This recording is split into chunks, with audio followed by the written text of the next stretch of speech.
pandemi ini kan masa sulit banget ya. Di kolam renang juga tutup selama berapa tahun ya? 2 tahun. 2 tahun iya. ya. Banyak yang gulung tikar tempat wisata itu.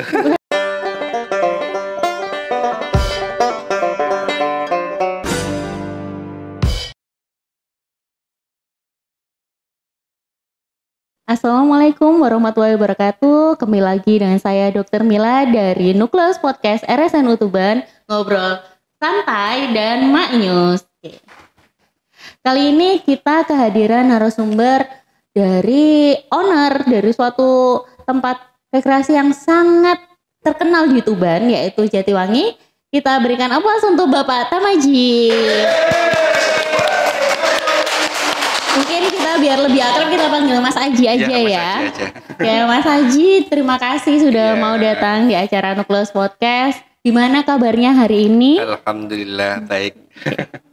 Tadi kalau boleh tahu Mas Aji ini warga asli Tuban ya? Iya, asli Tuban. Asli Meraura juga. Oh, asli Meraura ya. Kalau boleh tahu Jatiwangi ini kan tempat yang sangat hits ya akhir-akhir ini, banyak banget anak-anak sekolah, terus orang-orang dewasa itu main outbound di sana, berenang. Kalau misalnya Jatiwangi sendiri itu sebenarnya apa sih yang membuat Mas Aji itu kepikiran untuk membuat tempat rekreasi Jatiwangi ini? Dulu di Tuban ini tempat rekreasi kan masih jarang. Di Meraura juga belum ada. Oh gitu ya Mas iya. ya. Terus kita punya tempat yang sangat luas, di sana jatinya banyak, nggak bisa ditanami apa-apa itu selain gitu jati ya. Oh gitu. Jadi ada inisiatif untuk dibuat tempat wisata. Oh, gitu. Kalau boleh tahu Jatiwangi sendiri itu didirikannya tahun berapa ya Mas? Tahun 2016. Oh berarti sudah berjalan 6 tahun ini ya. Kalau boleh tahu fasilitasnya itu ada apa aja sih di Jatiwangi Mas? Untuk fasilitas itu untuk outbound, untuk aula, ada musola, ada toilet, ada tempat pertemuan, juga ada di sana. Kalau nggak salah juga ada kayak bumi perkemahannya, iya, bumi kayak perkemahan gitu tapi ya? beda. Oh beda, iya, tapi masih satu kawasan di situ ya? Satu kawasan. Oke, kalau Jatiwangi sendiri jadwal bukanya, terus jam bukanya dari jam berapa sampai jam berapa ya Mas ya? Bukanya jam 7 sampai jam 5. Setiap hari buka ya? Setiap hari buka. Setiap hari buka. Kalau untuk tempat rekreasi sendiri kan biasanya kan ada segmen-segmennya ya Mas ya. Biasanya paling banyak itu warga dari mana sih yang datang ke Jatiwangi? Di situ malah dari Gresik. Outbound dari Gresik, ya Mas ya? Lamongan, Bojonegoro, Blora, sama Rembang. Oh berarti nggak hanya dari kawasan Jawa Timur aja ya, dari sampai Jawa Tengah pun banyak yang datang ke Jatiwangi. Nah ini malah sebagai itu warga yang outbound itu malah buahnya dari Lamongan sama Bojonegoro. Oh gitu. Paling kira-kira 90% TK PAUD itu udah pernah ke Jatiwangi. Oke, bisa berikan aplaus ya buat Jatiwangi. Berarti memang tempat yang sangat recommended untuk keluarga, anak-anak yang mau belajar. Kenapa sih kok dipilih wahananya outbound Mas? Yang jadi ibaratnya kayaknya menjadi highlight ya dari Jatiwangi. Iya, soalnya kalau nggak ada outbound itu sepi tempat kita. Oh gitu ya, memang tempat outbound itu kan wahana yang dimana anak-anak itu nggak hanya belajar, tapi mereka itu ada juga edukasi bermain. di sana juga. Iya betul banget. Ada museum, ada gua, bisa edukasi di sana. Oh gitu ya. Kalau misalnya mereka ingin datang ke Jatiwangi seperti itu, apa sih harus reservasi sebelumnya atau bagaimana ya Mas?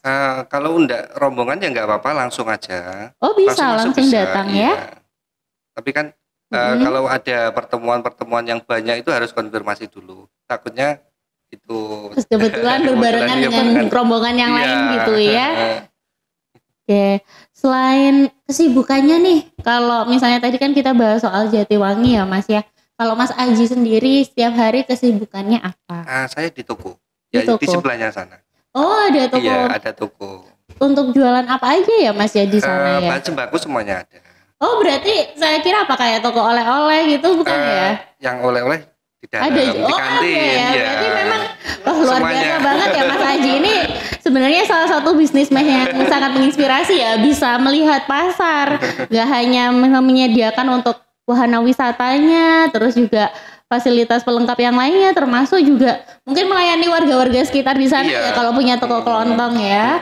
Oke, kalau boleh tahu suka dukanya, kan ini kan kita sudah melewati fase COVID nih ya Mas ya, mulai tahun 2020 nih sampai 2022.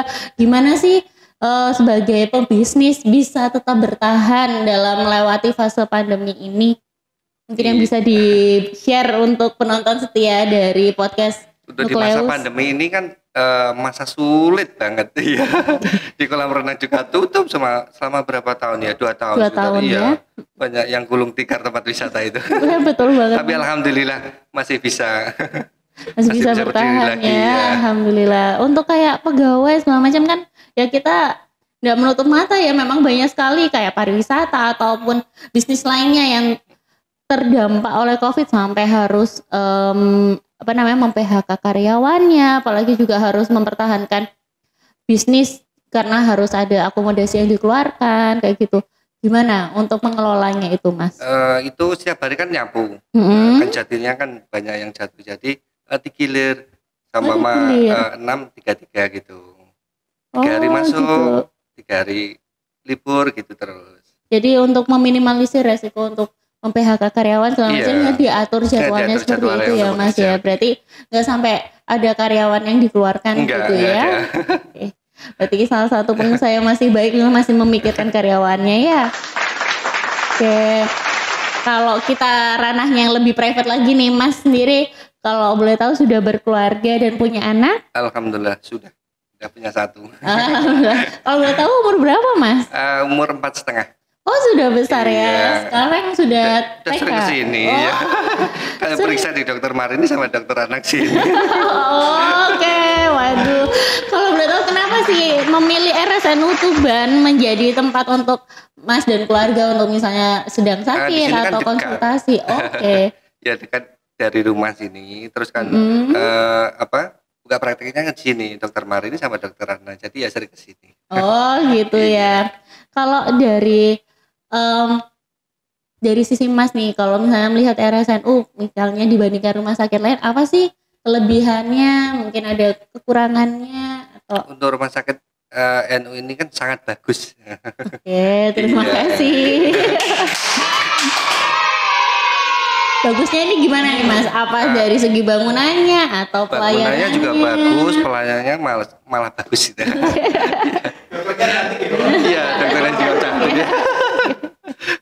Ramah-ramah juga kalau sini. Alhamdulillah. Mungkin kalau Mas sendiri harapannya untuk RSNU itu seperti apa sih ke depannya, Mas? Harapannya semoga rumah sakit ini lebih maju lagi, untuk alatnya yang nggak ada itu ditambah lagi gitu. Oh gitu ya, biar bisa lebih banyak melayani masyarakat Tuban ya Mas ya. Misalnya nggak harus disuruh ke situ nggak disuruh ke situ ya. Jadi semuanya bisa langsung di sini semua. Oke. Kalau boleh tahu ya Mas ya, misalnya di Jatiwangi kita itu kalau misalnya dari pagi sampai sore, wahana apa aja sih yang paling direkomendasikan? Untuk misalnya kan kita ini rata-rata kan masyarakatnya di RSNU itu kan dewasa ya. Kalau tadi kan lebih banyak anak-anak kayak outbound seperti itu. Kalau orang-orang dewasa itu pingin jalan-jalan di Jatiwangi, apa sih yang biasanya yang paling menarik untuk orang-orang yang berkunjung ke sana? Paling menarik itu kolam renangnya. Soalnya kan setiap hari kan itu airnya diganti terus. Setiap hari ganti, nggak ada kaporit, nggak ada apa-apa. Oh berarti airnya murni dari air sumber ya Mas sumber ya? Tanah itu. Iya. Oh gitu, berarti itu apa langsung dialirkan ke sungai seperti itu ya Mas ya? Di situ kan banyak gua, jadi untuk pembuangannya dimasukkan gua lagi, terus untuk pengisiannya itu dari sumur bor itu. Oh gitu, jadi emang ada pengelolanya sendiri ya untuk mengatur soal airnya itu ya Mas ya? Airnya memang dari sumber, nggak dari PDAM seperti itu ya Mas ya? Berarti nggak pakai kaporit, nggak pakai yang lainnya ya Mas ya? Insya Allah air kolam renang itu bagusan air kolam renang itu daripada air minum isi ulang. Oh gitu ya Mas ya. Oke, berarti jangan sampai melewatkan nih warga-warga Tuban untuk berenang di Jatiwangi karena airnya udah dijamin kalau airnya itu bersih, bersih dan jernih ya. Dan tiap hari diganti loh, nggak semua kolam renang seperti itu ya.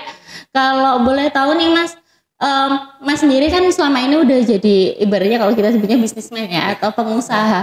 Kalau boleh tahu, kalau boleh tahu backgroundnya Mas sendiri dulu sekolahnya apa kayak gitu? Sekolahnya itu SMA. Tapi pernah kuliah di Gunuro juga. Ya udah lulus tapi ya sama bekerja.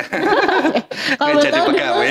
Jurusannya apa Mas waktu kuliah dulu? Yang kuliah ilmu politik. Oh, ilmu politik. Mungkin setelah ini sudah membesarkan Jatiwangi mungkin tertarik untuk terjun ke dunia politik mungkin Mas? Jawab tidak. Kenapa masalah saya Mas? Kan biasanya kan udah banyak koneksi segala macam, apalagi mungkin bisa buktikan ke warga Tuban dan sekitarnya bahwasanya bisa membantu mengangkat penghasilan dari warganya, bisa meraih tenaga kerja yang banyak ibaratnya. Tapi pemikiran saya itu enggak gitu, enggak suka di politik, ya suka di wira swasta gitu aja. Lebih santai gitu ya lebih Mas santai, ya. Enggak kepikiran kemana-kemana gitu. Cuma fokus di situ aja. Oh gitu. Jadi sementara ini masih pengennya fokus mengembangkan Jatiwangi begitu ya Mas ya. Kalau istri sama anak sehari-harinya kegiatannya ya sama di situ. apa? Kan saya di toko, istri saya di kantin. Oh gitu ya. Jadi sama-sama membantu mengelola Jatiwangi itu ya. Kalau boleh tahu Jatiwangi ini apakah sebuah bisnis keluarga, mungkin kayak keluarga Bapak juga diikut sertakan di sana? Iya, untuk Bapak sama Ibu di loket, saya di toko sama di kantin sama di baju gitu. Oh gitu ya Pak ya. Jadi ya memang pengelolaannya full memang dari keluarga Bapak dari keluarga Aji, semua ya. Gitu. Oke. Kira-kira Pak Aji, kalau kedepannya Jatiwangi itu ingin dikembangkan seperti apa sih? Mungkin nonton setia dari RSN Tuban itu pingin tahu, karena selama ini kan udah sering banget datang ke sana. Oh, siapa tahu di sini ada wahana yang baru, mungkin ya yang pingin dicoba atau pingin yang belum pernah ke sana, pingin ke sana, mungkin apa gitu yang untuk sementara kira-kira ya cuma dikembangkan. Itu aja dulu, soalnya buka cabang lagi. Oh, gitu. Nah, ini ya. Kalau nggak tahu ya, jadi Jatiwangi ini menjadikan spill ini. Kalau ada tempat baru, kalau boleh diinformasikan, dibocorkan, lokasinya kira-kira gimana sih Pak? Di daerah Muraura. Oh, masih dekat sana ya? Di daerah Kapuk. Oh, di daerah Kapuk. Konsepnya kalau boleh tahu seperti apa? Apakah masih mirip-mirip atau? Kebun anggur. Oh. Apakah sebuah tempat rekreasi petik anggur? Iya, petik anggur. Benar, berarti kita gak harus jalan-jalan ke Batu lagi ya teman-teman. Kalau misalnya kan kita dulu kan kalau mau jalan-jalan pengen petik mangga atau petik apel itu, petik jeruk itu harus ke Batu dulu ya. Kalau sekarang cukup main di Tuban aja kita udah bisa melakukan rekreasi tersebut ya. Soalnya kalau kelengkeng kan udah banyak, jeruk udah banyak. Oh gitu ya. Yang anggur belum ada. Oke. Berarti melihat peluang yang berbeda dari masyarakat pada umumnya. Kira-kira nih tempatnya bukanya kapan sih Pak Haji? Ini masih pengerjaan kok, masih lama. Kira-kira targetnya mungkin tahun berapa? Sekitar 2024. Oh nggak lama lagi, kita nantikan ya teman-teman kapan kita bisa main ke sana di tempat yang baru. Anggurnya udah mulai berbuah. Loh, mungkin kita bisa aja dulu lihat tempatnya ya sambil nyicipin hasil produksi anggurnya di sana. Apakah ada kayak pengembangan yang lainnya, misalnya ada pabrik pengolahan anggur dibikin jus misalnya kemasan, itu kan biasanya kadang bisa menjadi tempat yang menarik biasanya untuk pembelajaran gitu kan, biasanya edukasi gimana pabriknya, pengelolaannya seperti apa. Ya insya Allah. Oh memang seperti itu rencana. Waduh, apakah saya sudah menjadi peramal ini ya, bisa meramalkan ke depannya rencananya seperti apa. Oke, kalau atau kedepannya ada rencana lagi melebarkan kawasan yang mungkin di luar Tuban misalnya seperti itu Pak? Sementara belum ada. Belum ya, masih fokus di sini dulu. Nggak tahu. Berarti kedepannya nggak menutup kemungkinan gitu ya kalau ingin membuka tempat wisata di tempat lain gitu. Kalau boleh tahu dulu inspirasinya itu dari mana sih? Yang mana? Kalau bikin yang tempat petik anggurnya ke depan anggur. Itu inspirasinya dari Bapak itu, Bapak mertua. Dari Bapak. Ya. Kenapa kan, Bapak mertua ya Pak? Itu orangnya kan pekerja keras. Jadi ya untuk bikin perkebunan anggur itu harus orang yang sangat telaten gitu. Apa yang menjadi sebuah kesulitan untuk kita itu menanam dan membudidayakan anggur, Pak? Untuk anggur kan sangat sulit, Mbak. Kenapa? Suhunya atau perawatannya? Untuk perawatan dari pagi itu udah dirawat, udah digunting, Oh udah gitu ya, dikasih memang obat, iya. harus satu persatu ya, berbeda iya. sama tanaman pada umumnya Iya, ya. sama itu beda sama kelengkeng apa jeruk itu kan dibiarkan. Oh gitu. Kalau biasanya kayak kawasannya itu kira-kira sebesar apa untuk tempat untuk petik anggurnya? Sangat luas di situ. Dari Jatiwangi itu luas yang di kebun anggur itu. Oh lebih besar lagi ya Iya. kawasannya ya Pak ya. Oke. Kalau tadi kan wisata petik anggur nih. Kalau di Jatiwangi sendiri ada kawasan untuk apa namanya seperti itu nggak yang terkait untuk budidaya tanaman atau yang lain? Kalau di Jatiwangi udah nggak bisa. Soalnya kan di bawah bisa, ya? pohon jati itu ditanami apa-apa itu sulit. Oh gitu, jadi memang fokus untuk tempat edukasi dan bermain gitu ya Pak ya. Iya. Jadi kayak berenang dan lainnya. Kalau berenang nih kan kadang ada yang berbeda nih, ada yang anak kecil, ada yang dewasa seperti itu. Kalau berenangnya itu ada berbeda-beda tingkatannya atau bagaimana Pak? Oh iya, ada 3 dari usia anak-anak, tanggung yang itu sama dewasa. Berarti memang sudah ada segmennya sendiri-sendiri ya, kedalamannya itu berbeda-beda gitu ya. Oke. Kalau tadi kan kita sudah bahas soal outbound-nya juga ya. Kalau outbound-nya itu kalau boleh tahu, kalau boleh di-share nih kira-kira apakah ada paket-paketnya atau kira-kira kalau kita pingin outbound di sana itu biayanya kira-kira berapa ya Pak ya? Oh iya. Untuk dewasa apa untuk anak-anak? Boleh anak-anak dulu mungkin nanti setelah itu kita bahas yang dewasa gitu. Untuk anak-anak paket dari 100.000 sampai 125 kan paket 1, 2, 3, 4 itu untuk dewasa 150 sampai 200. Oh berarti sebenarnya harganya masih sangat terjangkau ya teman-teman. Kalau boleh tahu itu paketannya itu termasuk apa aja itu Pak? Termasuk makan siang sama mainan itu semuanya ada. Kalau mainannya apa aja yang ada di outbound sana? Flying fox, spider gitu, terus lompat-lompatan gitu loh. Berarti nanti kalau pengen tahu lebih lanjut dan pengen nyobain langsung aja main ke sana ya teman-teman. Biasanya kalau anak-anak itu yang ibunya parenting itu. Oh ada parenting? Iya. Kalau parentingnya itu kalau boleh tahu pematerinya dari mana ya Pak ya? Dari outbound sendiri. Oh udah ada di sana ya. Oke Pak, kalau tadi kan udah kita jelasin ya tadi ya teman-teman, kalau saya sendiri udah kayak sering banget ketemu Bapak di sini karena mungkin sering ke poliklinik atau ngantar keluarganya gitu ya. Bisa diceritakan nggak sih pengalamannya selama berobat di RSNU itu seperti apa? Atau ada pengalaman yang sangat berkesan yang sampai ingat terus sampai sekarang? Oh kemarin itu keponakan itu 1 minggu itu 2 kali. Kesini, 2 kali kesini. Kemarin DP yang kakaknya itu, habis itu pulang 3 hari, adiknya nyusul. Terus anak saya. Masa juga dirawat di sini? Enggak rawat inap. Oh enggak sampai rawat inap ya. Kemarin kan di lab dianalisa positif DP, tapi di lab di sini enggak. Oh gitu. Yeah. Tapi kondisinya udah sehat ya Pak ya. Alhamdulillah. Kalau misalnya selama ini apakah sudah pernah sering kali ke sini untuk ngamar atau hanya periksa waktu di poli? Sering periksa di poli itu. Di poli. Anak-anak, iya. Oh anak-anak ya. Di polinya Dokter Marini sama Dokter Ratna ya. Dokter Ratna. Apakah dulu waktu istrinya melahirkan juga di RSNU Pak? Iya sama. Sesar di sini. Oh lahir sesar di sini. Dulu gimana Pak ceritanya kok akhirnya memilih sesar di sini? Mungkin bisa diceritakan waktu gitu. Istrinya prosesnya melahirkan di sini. Iya, untuk keluarnya terlalu lama udah siang ke sini sampai subuh nggak keluar jadi ya saya kasihan ya. Iya, sesar gitu aja ya. Memang karena demi keselamatan ibu dan bayinya udah kasihan, gitu ya. Tutupannya udah pecah. Kasihan.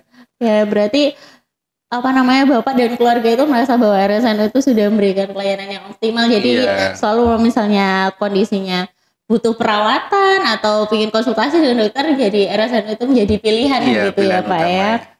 Kalau Bapak sendiri inginnya selain RSNU itu semakin besar, terus makin lengkap. Terus apakah ada harapan untuk misalnya evaluasi untuk kami, mungkin petugas-petugas yang bekerja di RSNU, mungkin ada masukan agar kami juga memberikan pelayanannya lebih optimal begitu? Iya, untuk petugas-petugasnya kan udah bagus semua, tapi ya ditingkatkan lagi lah supaya lebih bagus. Oke. Jadi mungkin yang lebih ramah gitu ya Pak ya. Terus apa namanya, kayak mungkin lebih informatif seperti itu ya. Iya. Oke. Kalau Bapak sendiri selama ini memilih untuk kontrol atau polinya ke Dokter Ana, Dokter Marini itu, kalau pendaftarannya kayak gimana Pak? Atau langsung datang ke sini atau memanfaatkan hotline kami kayak lewat WhatsApp daftarnya? Iya, biasanya kan ada aplikasinya RSNU di situ, terus habis itu ke sini kok. Jadi bisa langsung gitu ya. Jadi Bapak merasa dimudahkan ya, nggak harus antri gitu. Oh, sering trouble ya. Oke. Mungkin kan Bapak ini kita kembali lagi Bapak sebagai pengusaha nih Pak ya.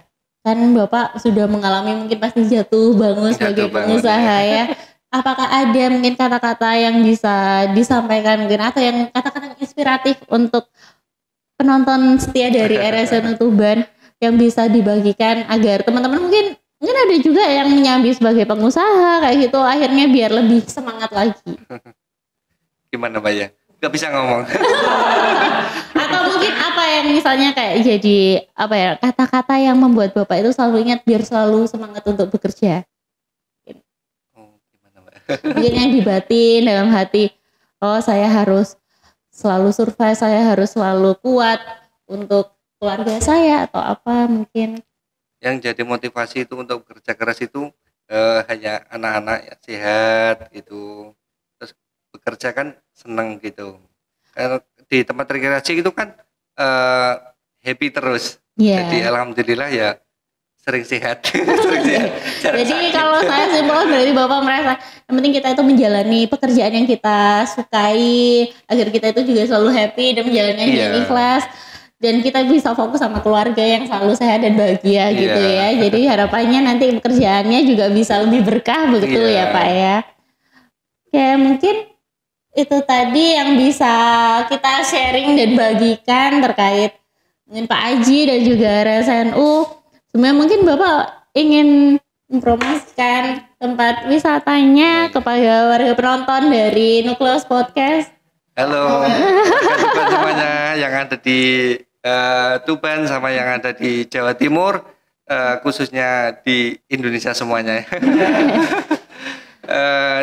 Kalau mau ke kolam renang Jatiwangi buka setiap hari, tiket masuk 15.000, udah termasuk museum sama gua. Terima kasih. Oke, terima kasih Pak Haji.